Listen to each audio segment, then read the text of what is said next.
పదవులు ఇచ్చింది కేసీఆర్, మీకు ఒక భవిష్యత్తును చూపించింది కేసీఆర్, కానీ సంతోష్ రావుని దేవుడు అంటారు. అంటే ఎందుకు? సంతోష్ రావు ఇద్దరు కలిసి అక్రమాలకు పాల్పడ్డందుక.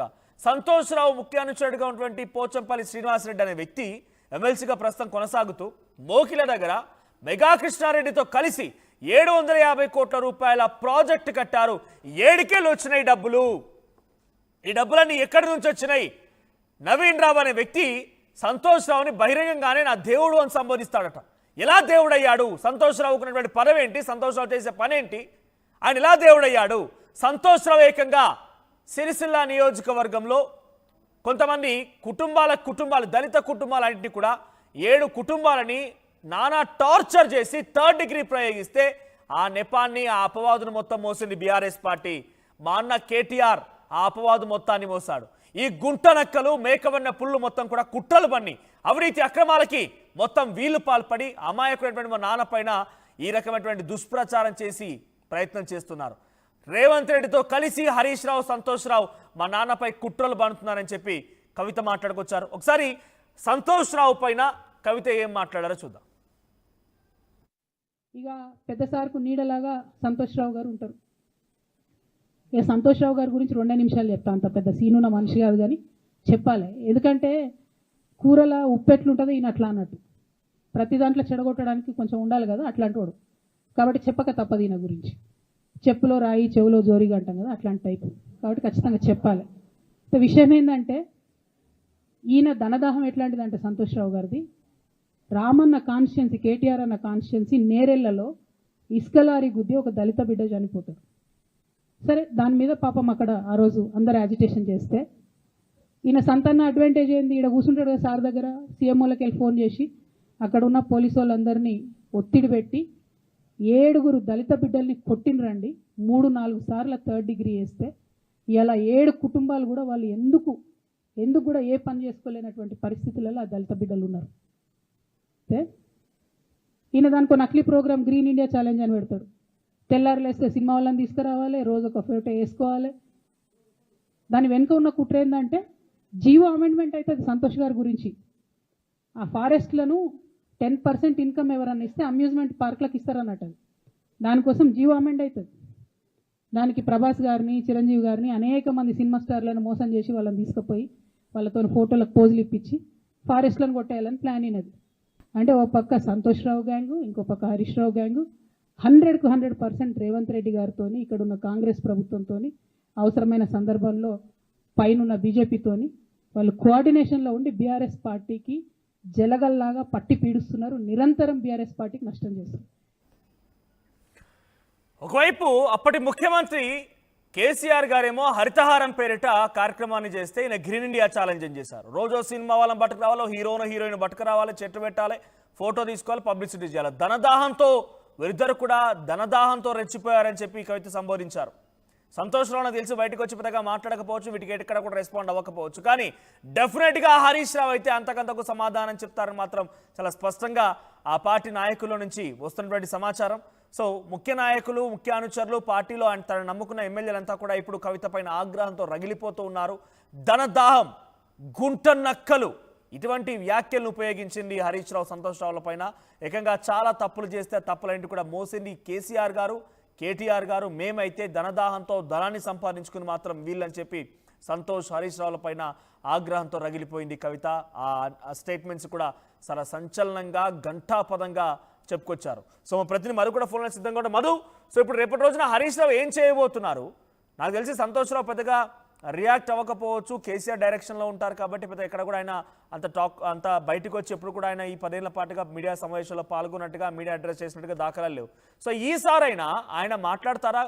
హరితహారం పేరిట కేసీఆర్ గారు తీసుకొస్తే దాన్ని గ్రీన్ ఇండియా ఛాలెంజ్ చెప్పి హీరోలను తీసుకొచ్చి ఫోటోలు తీయాలి, దానికో కొత్త తెరలేపాలి. ధనదాహంతో ఇష్టం ఉన్నదల్లా అక్రమంగా సంపాదించింది ఆయన. సిరిసిల్లలో 7 కుటుంబాలని చాలా దుర్మార్గంగా ఫోన్ చేయించి 3rd డిగ్రీ ప్రయోగించింది ఆయన అని చెప్పి సంతోష్ రావుపై మాట్లాడుకొచ్చింది.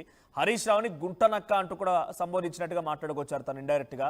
సో ఇప్పుడు ఎవరు రెస్పాండ్ అవ్వబోతున్నారు? ఏ రకంగా రెస్పాన్స్ వచ్చే అవకాశం ఉంది?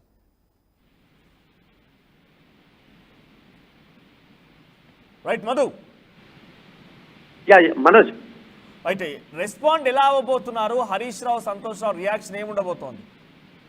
విదేశాల్లో ఉన్నారు.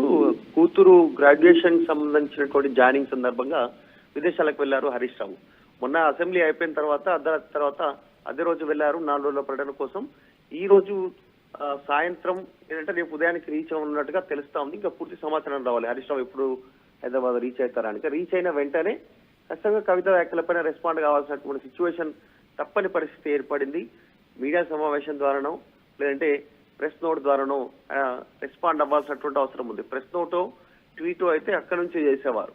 ఆయన డైరెక్ట్ గానే వచ్చి మీడియా ద్వారా సమావేశం ఏర్పాటు చేసి చెప్పారన్నట్టుగా తెలుస్తా ఉంది. చేసినటువంటి అన్ని ఆరోపణలపైన డైరెక్ట్ గా కవిత బయటకు పోవడానికి కుట్ర చేసింది హరీష్ రావు అనేటువంటిది కవిత చెప్తా ఉంది. సంతోష్ రావు వీళ్ళంతా అవినీతి చేశారు అని చెప్తున్నారు. సిబిఐ కేసుకు సంబంధించినటువంటి విషయంలో మొదట నన్ను బయటకు పంపారు, తర్వాత రామన్నను బయటకు పంపుతారు అనేటువంటి స్టేట్మెంట్ చేశారు. ఫ్యూచర్ లో మా కుటుంబానికి మొత్తాన్ని విచ్ఛిన్నం చేసే కుట్ర జరుగుతోంది, ఒక పెద్ద ప్రమాదం పొంచి ఉందంటూ మాట్లాడారు. ఆమె మొత్తం సంబంధించినటువంటి మీడియా సమావేశంలో హరీష్ రావు, సంతోష్ ఇద్దరిని ఎక్కువగా టార్గెట్ చేశారు. దాంట్లో ప్రధాన సూత్రధారి కుట్రదారు హరీష్ రావే వ్యక్తిగతంగా నా పైన ప్రచారం చేయించారు, నాకు నా మీద విష ప్రచారం చేయించారు.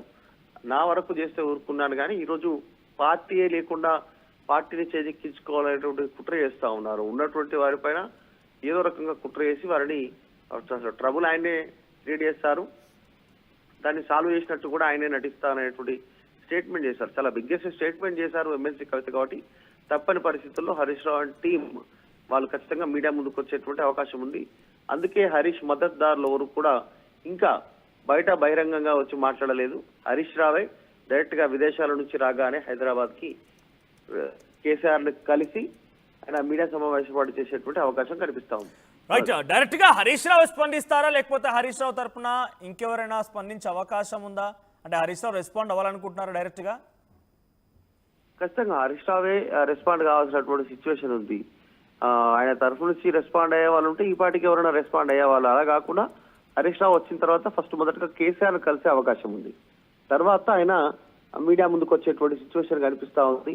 కవిత వ్యాఖ్యలను మరి ఎట్లా డైరెక్ట్ గా అవినీతి ఆరోపణలు, కుటుంబాన్ని విచ్ఛిన్నం, తప్పుడు ప్రచారం చేయించడం వీళ్ళపైన ఇవన్నీ చెప్తా ఉన్నారు. కాబట్టి మరి వాటన్నిటికీ హరీష్ రావు సమాధానం చెప్పేటువంటి తప్పని పరిస్థితి ఎదురుకోవడంతో హరీష్ రావు బయటకు వస్తారు. హైదరాబాద్ విదేశాల నుంచి రాగానే మీడియా సమావేశం ఏర్పాటు చేయనున్నారు.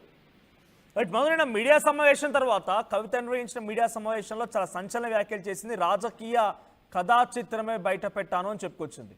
సో రాజకీయ కథా చిత్రం వరకు మాత్రమే మాట్లాడుకొచ్చాను, కుటుంబం గురించి మాట్లాడితే చాలా మాట్లాడాల్సి వస్తుందని చెప్పుకొచ్చే ప్రయత్నం చేస్తే రేపటి రోజున కుటుంబం గురించి మాట్లాడే పరిస్థితి వస్తే ఫోన్ టాపింగ్ అంశాలు ఉన్నాయి. ఇంకా రకరకాలుగా హీరోయిన్ల ఫోన్లు ట్యాప్ చేశారని, కొన్ని కుట్రలు కుతంత్రాలు చేశారని రకరకాల ఆరోపణలు ఉన్నాయి. కాబట్టి వాటి గురించి మాట్లాడే అవకాశం ఉందా? నిన్న మీడియా చిట్చాట్లో కవిత ఇంకా చాలా అంశాలు మాట్లాడినట్టు తెలుస్తోంది. రాజకీయ కథా చిత్రం తర్వాత కుటుంబ కథా చిత్రం ఏ రకంగా ఉండబోతోంది?